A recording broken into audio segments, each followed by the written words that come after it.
안녕하세요 여러분. 다시 만나 뵙게 되어 너무나 반갑습니다. 오늘 영상은 중소형주의 투자 현인으로 잘 알려진 랄프 웬저의 이야기로 시작하겠습니다.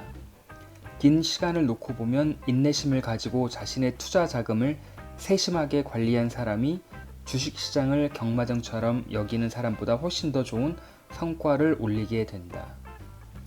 오늘은 새롭게 주제를 정해서 영상을 하나 만들어 보았습니다. 다름 아닌 주식 투자에 있어서 투자 현인들의 이야기로 한번 꾸며볼까 합니다. 왜 이런 주제를 정했냐 하면은 제가 종목 분석을 하다가 갑자기 이런 생각이 들었습니다.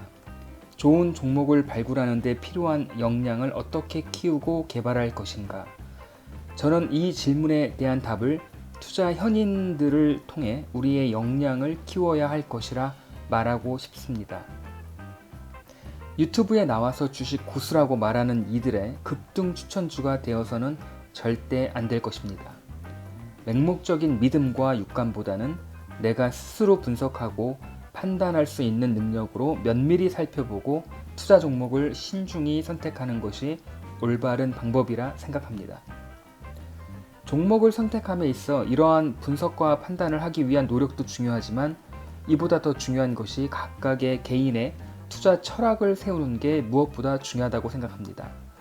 우리는 이제 주식 투자를 10% 20% 수익을 내고 끝낼 것도 아니고 매일매일 단기적 관점에서 매매를 하지도 않을 것이기에 장기적 관점에서 긴 안목으로 주식 투자를 하기 위해서는 나만의 철학을 가지고 있어야 가능하기 때문입니다.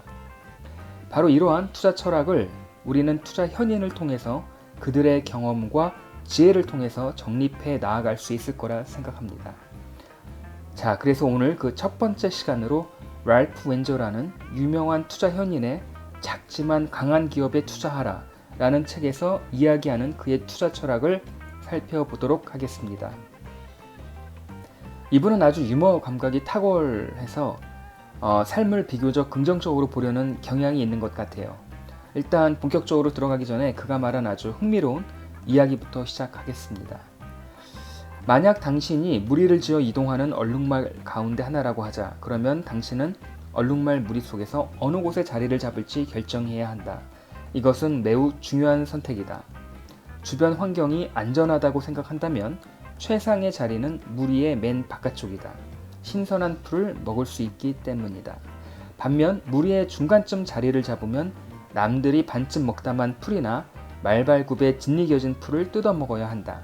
따라서 적극적이고 공격적인 얼룩말이라면 과감히 무리의 맨 바깥쪽으로 나가 신선한 풀을 배불리 먹을 것이다.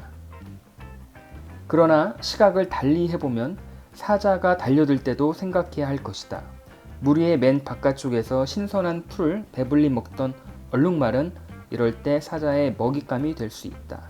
반면 무리의 중간쯤에서 제대로 풀도 뜯어먹지 못했던 얼룩말은 안전하게 도망칠 수 있다. 기관에서 일하는 펀드 매니저는 절대 바깥쪽에서 신선한 풀을 배불리 먹는 얼룩말이 될 수 없습니다. 이들에게 최적의 전략은 아주 간단하지요. 언제든 무리의 중간쯤에서 머무르는 것입니다. 대중에게 인기가 높은 주식을 사들이면 결코 질책을 받을 이유가 없기 때문이죠. 오히려 수익률을 올리기 위해 잘 알려지지 않은 주식을 매수했다가 예상과 달리 수익률이 저조할 경우 해당 펀드 매니저는 숱한 비난을 감수해야 합니다. 두말할 필요도 없이 나는 장기 투자자로서 이런 중간쯤에 자리 잡는 얼룩말 철학은 결코 받아들일 수 없다. 주식시장의 기관화가 가속함에 따라 펀드 매니저들이 모두 똑같은 정보를 온라인으로 동시에 받아보게 됨에 따라 저평가된 주식을 찾아내기가 갈수록 더 힘들어지고 있다.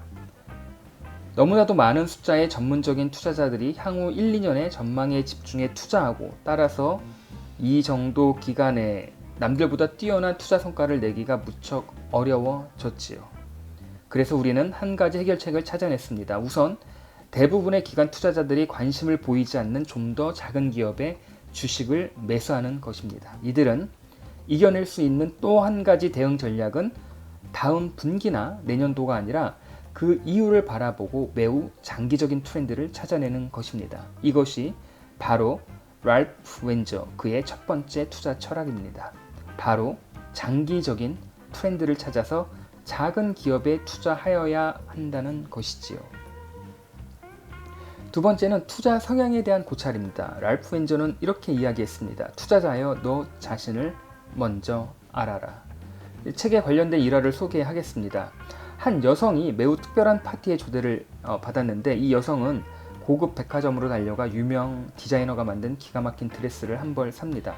이 드레스를 입으면 모두가 자신을 경탄의 눈초리로 쳐다볼 것 같고 자신도 신데렐라가 된 기분이 들 것이기 때문이죠. 가격은 그 다음 문제입니다. 백화점에서도 이 점을 잘 알고 있죠. 이 드레스는 명품 중에서도 정말 환상적입니다. 누가 봐도 명품 브랜드인 것을 한눈에 알 수가 있죠. 눈부시게 아름답고 품이 있고 그리고 값이 꽤 나가는 드레스죠. 파티의 주인공이 될 겁니다. 이 여성은 드레스 한 벌 값으로 $2,000를 치른 뒤 파티에 이 드레스를 입고 갑니다. 정말로 이 세상에서 가장 아름다운 여성이 된 기분이겠죠. 같은 파티에 초대받은 또 한 여성이 있습니다. 이 여성은 전혀 다르게 행동합니다. 즉시 할인점의 여성 의류 코너를 돌아보고 재고 상품을 세일하는 동네 지하의 의류점도 찾아갑니다. 결국 마음에 드는 괜찮은 드레스를 $100에 삽니다. 이 여성은 사치스러운 드레스를 차려입은 어느 여성 못지않게 마음속으로 만족을 느끼며 파티에 참석합니다. 앞서의 여성은 이렇게 말할 것입니다. 이 우아한 드레스야말로 내 취향이 얼마나 고급스러우며 내가 얼마나 돈이 많은지 그대로 드러내주지. 나 역시 이런 드레스를 입으면 최고의 기분이 된다니까. 우리 두 번째 여성은 이렇게 말해줄 겁니다. 나는 저 여자가 쓴 돈의 20분의 1만 썼지만 내가 입은 드레스도 저 여자 드레스에 비해 떨어지지 않아 보이는데 역시 내 눈썰미는 대단해. 돈을 훨씬 적게 들이고도 이렇게 멋진 드레스를 골라서 당당하게 파티에 참석했으니까 기분 좋은데. 자, 누가 올바른지에 대한 판단을 이야기하는 것이 아닙니다. 그저 나는 여기에 어떤 유형의 사람인가를 먼저 아는 것이 중요하다고 할 수 있겠습니다. 이게 바로 투자자 개인의 투자 성향에 대한 이해와 파악이 필수적이라 할 수 있겠습니다. 세 번째는 기업 선택과 종목 분석에 대한 철학을 이야기하고 싶습니다.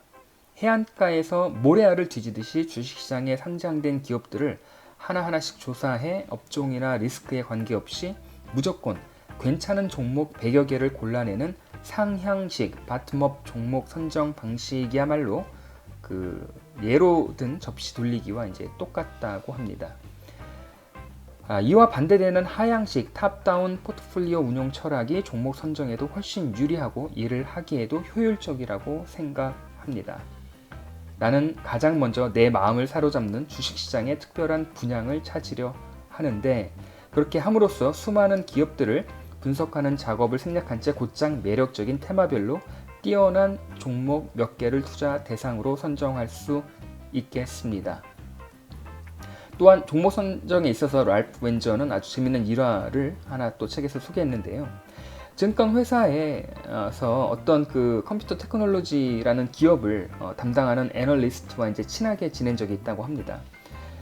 당시 에이컨 펀드를 운영했던 이 회사에 투자하고 있기도 해서 젊고 독특한 이 애널리스트와 대화를 나눌 기회가 이제 많았는데 어느 날 이 친구가 오더니 이제 앞으로 애널리스트로서는 이야기할 수 없을 것 같다고 이제 이야기하는 거예요. 그래서 랄프 웬저가 놀래서 무슨 일이야? 회사에 징계라도 받은 건가? 라고 이제 물었는데 이 친구가 씩 웃더니 이렇게 대답했다고 합니다. 아닙니다.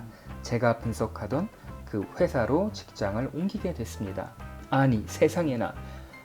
랄프 웬저는 즉시 이 회사의 주식을 추가로 매수했다고 합니다. 실은 나 스스로 사직서를 쓰고 이 회사를 경영해 볼까?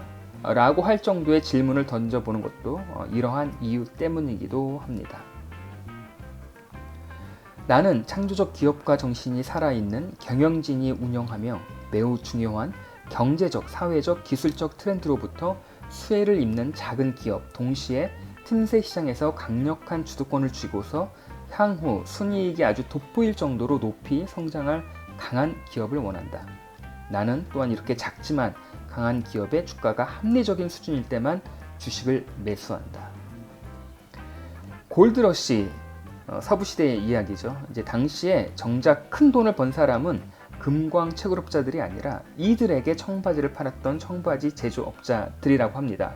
이 제조업자가 누군지는 여러분 다 아실 겁니다. 신기술 기업에 바로 투자하는 것보다 신기술로부터 혜택을 얻는 사업 분야에 투자하는 다운스트림 투자가 더 현명한 투자 전략이라는 사실은 산업혁명 이후 충분히 검증됐습니다. 혁신적인 기술이 무엇인지 이해하고 그것으로부터 혜택을 얻는 다운스트림 분야에 투자하는 것이야말로 개인 투자자가 주식시장에 직접 투자할 때 반드시 염두에 두어야 할 핵심적인 개념입니다. 투자자라면 반드시 관찰하는 마음가짐이 몸이 되어야 하고 다양한 독서와 경험을 통해 트렌드를 찾아내는 습관을 길러야 하겠습니다. 자, 이제 지금까지 살펴본 여러 가지 내용들, 책 본문에 나와 있는 랄프 웬저의 주식 투자 철학을 한 번에 정리해 보겠습니다. 주식시장에 대한 나의 접근 방식은 에이콘 펀드를 시작할 때부터 올바른 것이었다. 이런 투자 철학이 있었기에 시장이 아무리 어렵고 힘들었을 때도 이겨낼 수 있었다. 이것은 시장 평균 수익을 웃도는 성과를 장기적으로 올릴 수 있었던 방법론과 철학이 그만큼 신뢰할 만한 것이라는 점을 설명하기 위함이다. 시장 전반이 고평가된 상태를 지속하다가 마침내 조정이 시작되면 모든 종목이 급전직한다는 사실이다. 거품을 주도했던 종목이나 거품이 조금 끼어있던 종목이나 아무런 거품이 없이 단지 이들과 함께 시장에서 거래됐던 종목이나 마찬가지로 추락한다. 미친 듯한 주가 수익 비율, 퍼에 주가가 천정부지로 치솟았던 종목을 외면했다고 자랑해봐야 소용없다. 당신이 나름대로 아주 합리적인 종목으로 포트폴리오를 구성했다 하더라도 동반 하락을 피할 수는 없다. 굳이 위안거리를 찾자면 잔뜩 거품이 끼어있던 종목을 피한 덕분에 상처가 그리 깊지 않고 이제 과거의 인기주들은 모두 투자자들로부터 깊이 대상이 될 것이므로 당신이 보유한 주식이 좀 더 빠른 회복 속도를 보일 것이라는 점이 될 것이다. 자, 오늘 조금 색다르게 투자 현인 중에 하나인 랄프 웬저 중소형 주식 투자 에이콘 펀드로 유명한 그의 투자 철학을 작지만 강한 기업이라는 책을 통해서 살펴보았습니다. 여러분도 여러분만의 투자 원칙을 만들어 일관된 과정에서 예측할 수 있는 수익률을 거둬들이기를 간절히 바라겠습니다. 마지막으로 끝까지 시청해 주셔서 감사드립니다. 저는 오늘도 당신의 성공적인 투자를 기원합니다.